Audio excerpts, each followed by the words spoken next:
اعوذ باللہ من الشیطان الرجیم بسم اللہ الرحمن الرحیم. عزیز طلباء و طالبات، امید ہے کہ آپ خیر و عافیت سے ہوں گے. آج کی ویڈیو کلاس میں ہم ولی محمد دکنی کے حالات زندگی اور ادبی خدمات کے بارے میں لکھیں گے. تو پہلے ہم نے جو دو غزلیں ولی محمد کی پڑھی تو ان میں مشقی سوالات ہیں. پہلا سوال آپ اگر صفحہ نمبر 118 پر دیکھیں گے تو پہلا سوال ہے اردو غزل کی تکنیک اور تاریخ پر ایک نوٹ لکھیے. وہ ہم نے پہلے لکھا ہے. اب دوسرا کوشچن ہے ولی محمد دکنی کے حالات زندگی اور ادبی خدمات کو قلم بند کیجیے. تو اس سیشن ویڈیو کلاس میں ہم یہ موضوع اٹھائیں گے کہ ولی محمد دکنی کے حالات زندگی اور ادبی خدمات کے بارے میں ہم لکھیں گے. ولی محمد ولی احمد آباد کے رہنے والے تھے.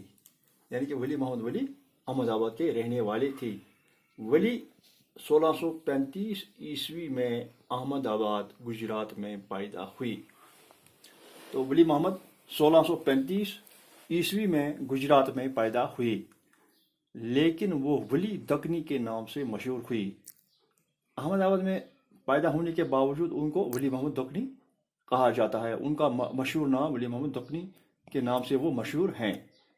وجہ یہ ہے کہ اس زمانے میں گجرات کو بھی دکن کہتے تھے. اس کی وجہ یہ ہے کہ اس زمانے میں گجرات کو بھی دکن کہتے، اسی وجہ سے اس کو ولی دکنی کہا جاتا ہے. ولی کا خاندان ایک معزز صوفی خاندان تھا. جو ولی کا خاندان تھا وہ ایک معزز صوفی خاندان تھا. اس زمانے کی مناسبت سے ولی نے اعلیٰ تعلیم حاصل کی. اس زمانے میں جو مروجہ تعلیم تھی، جو زمانے مناسب پڑھتے تھے تو انہیں مناسبت سے اعلیٰ تعلیم حاصل کی ولی محمد نے. تو وہ اس زمانے کے مشہور صوفی شاعر صوفی شاہ سعد اللہ گلشن کے مرید ہو گئے. تعلیم حاصل کرنے کے بعد ولی دکنی مشہور صوفی شاہ سعد اللہ گلشن کے مرید ہو گئے. ان کے مرید ہو گئے. تو ولی کی شاعری اعلیٰ درجے کی تھی. ولی نے کئی جگہوں کا سفر کیا. وہ جگہ جگہ کا سفر کرتے رہتے تھے. ایک دو بار دلی بھی آئے. اس دوران وہ 2 بار دلی بھی ان نے سفر کیا. دلی میں ان کا کلام مقبول ہو گیا. جو ہی وہ دلی پہنچے تو ان کا کلام بہت مقبول ہو گیا. دلی میں اس کو پذیرائی ہوئی ان کے کلام کی، اور شاعری کے نئے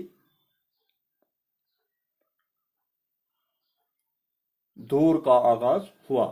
اس طرح ان کی شاعری کے نئے دور کا آغاز ہوا جب جو ہی ان کا کلام دلی پہنچا. شمالی ہندوستان میں اردو غزل میں نئی روح پھونکنے میں انہوں نے اہم کردار نبھایا. شمالی ہندوستان میں جب ان کی غزل آئی تو اس میں نئی روح پھونکنے کا اہم کردار ولی دکنی نے ہی کیا. ان کا انتقال 1724 اور 1725 عیسوی کے درمیان ہوا. تو وہ اس دنیا فانی سے 1924 اور 25 کے درمیان رحلت کر گئی، یعنی کہ اس دنیا فانی سے کوچ کر گئی. تو اب ان کی ادبی خدمات. تو ولی نے مختلف اصناف سخر میں تباہ آزمائی کی.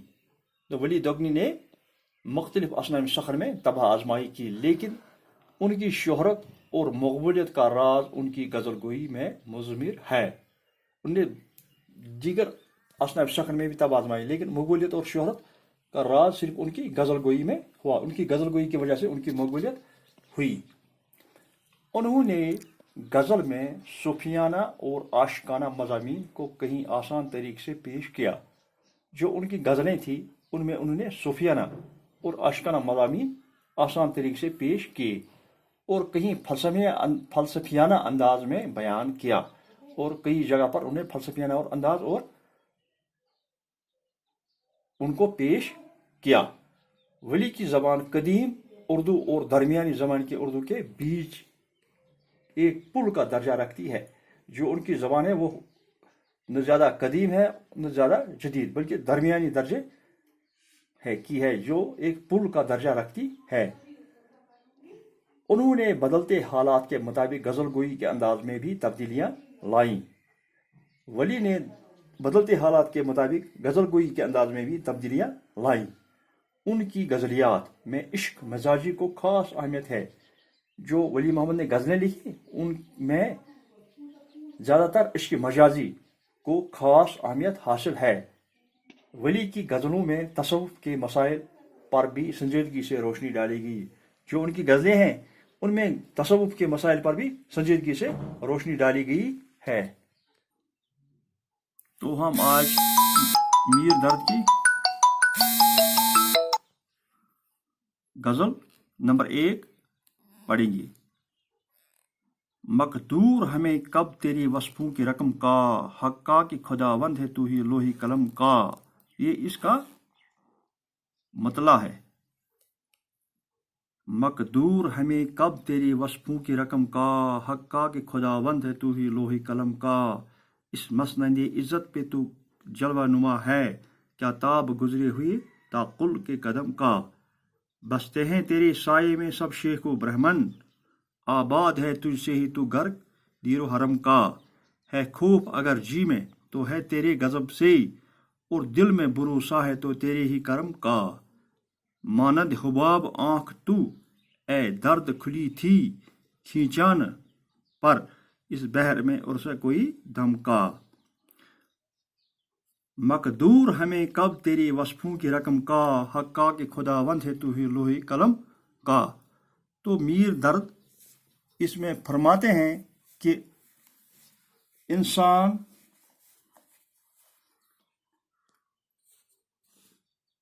یہ مطلع ہے اس میں میر درد خواجہ میر درد غزل کے مطلع میں فرماتے ہیں اللہ تعالیٰ کے کلام اور اس کی خصوصیت بیان کرنا میرے بس کی بات نہیں ہے۔ میں اس کے قابل نہیں ہوں کہ میں اس کے وصف کو بیان کر سکوں یا لکھوں۔ سچ یہ ہے کہ خداوند ہے لوہی قلم کا۔ سچ بات یہ ہے کہ